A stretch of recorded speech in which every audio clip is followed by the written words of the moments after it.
Thank you, Jeff, and thank all of you for coming out on such a gorgeous day in Chicago. I'm going to go back and report to Fox News the statement about your bad weather is really exaggerated.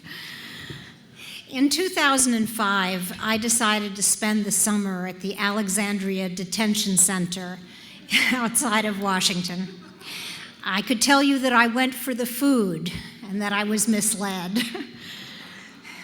I actually went to protect a source who had not given me permission at the time, or so I thought, to disclose his identity. And so I was determined to stay in jail until such a time as I obtained a waiver that would enable me to identify him, or the government would relent. Fortunately for me, after 87 days, the source gave me the waiver.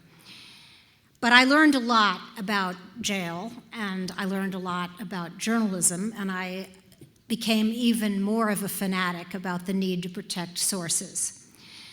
And that's what I want to talk to you about today, because that's what's at stake when Julian Assange and WikiLeaks is being hounded and persecuted and is being threatened with violations of the Espionage Act for doing what most of us do in different ways and shapes and form every day.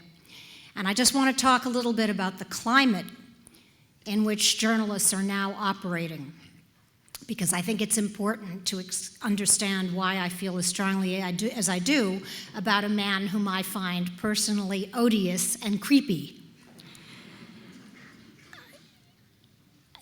Many of us were very optimistic in 2008 when candidate Obama promised a lot of things about transparency and reducing government secrecy.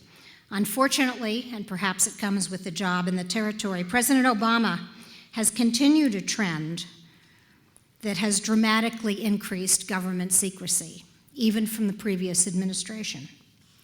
According to the federal agency that provides oversight of governments, the classification system, it's called ISOO, one of the many government agencies that none of us can remember, the Information Security Oversight Office, the cost of classification has risen to over $10.7 billion a year. Now that's the first time it's ever crossed the $10 billion threshold.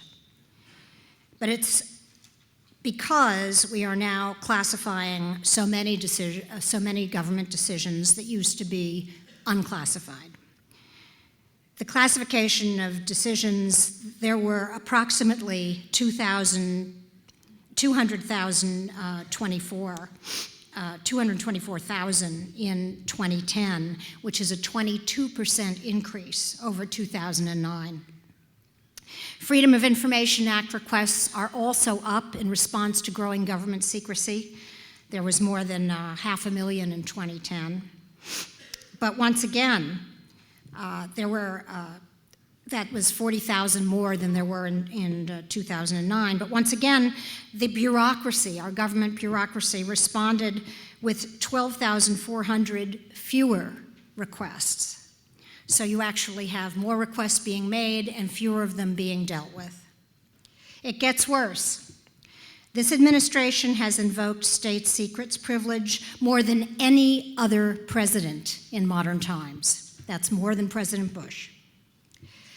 And he has not responded. He has invoked it with respect to NSA surveillance, illegal wiretapping, a great many other activities that have been very much in the news, such as extraordinary rendition, assassination, and that basically shuts down litigation. It shuts down civil and challenges to this kinds of activity. Despite his campaign promise to protect whistleblowers, he has one of the worst records in modern times of investigating, persecuting, I think, and prosecuting, taking judicial action against government whistleblowers. And he is now threatening to use the 1917 Espionage Act against people who both not only leak information, but publish information. You're going to hear a lot more about that from our other panelists. But because of that, your right to know depends a lot on investigative journalists. And that means that people like me have to be willing to go to jail to protect sources, because 5 years after I went to jail, we still don't have the legislation passed that candidate Obama and Senator Obama promised to enact to protect those who refuse to talk to grand juries, to protect sources. 49 states in this country have state statutes, but we lack a federal statute. And when you're dealing with national security information, most of the cases that challenge our right to keep these sources secret are being taken to the federal level instead of the state level. We desperately need this legislation. It has not been passed, and President Obama, in the wake of the WikiLeaks investigation, has now done nothing to help it through the Senate. It's passed the House, but it's dead in the water in the Senate, thanks to Julian Assange and the president's lack of enthusiasm for this legislation. I would just have to quote our distinguished moderator, Jeff Stone, who in the New York Times in June complained about the difference between what President Obama has done and what he promised in the area of transparency. Some people will tell you that Julian Assange is not a journalist, that he does not perform like a journalist, and he doesn't characterize himself as a journalist, but that is not the case. It would be easier for people like me if, in fact, he said he wasn't a journalist. But he says that he is, and he describes his organization as a nonprofit media organization that practices journalistic and ethical privileges. You may not agree with his methods, but he is responsible for releasing more information about how our government works. A lot of it very helpful to people's understanding of that, and a lot of it dangerous.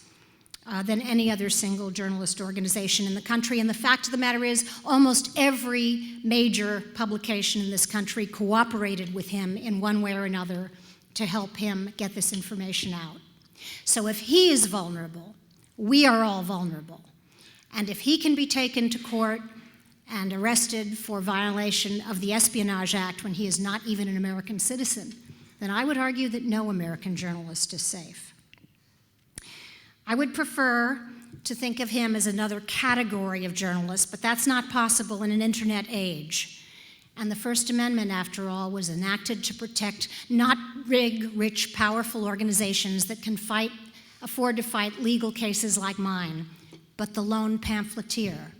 What Julian Assange is the lone pamphleteer on the internet.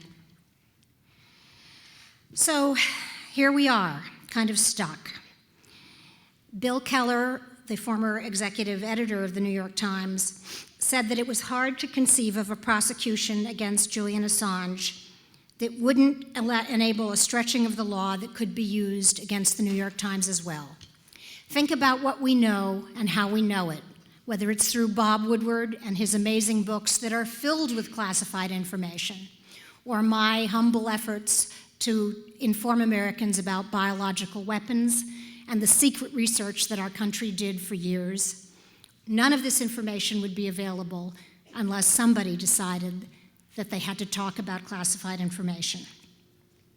So it is not a happy task, but an essential one, that I rise to defend Julian Assange and WikiLeaks, and hope that you will support me, because however unpopular journalists may be, a government without restraint and without transparency is far more dangerous and will be even less popular.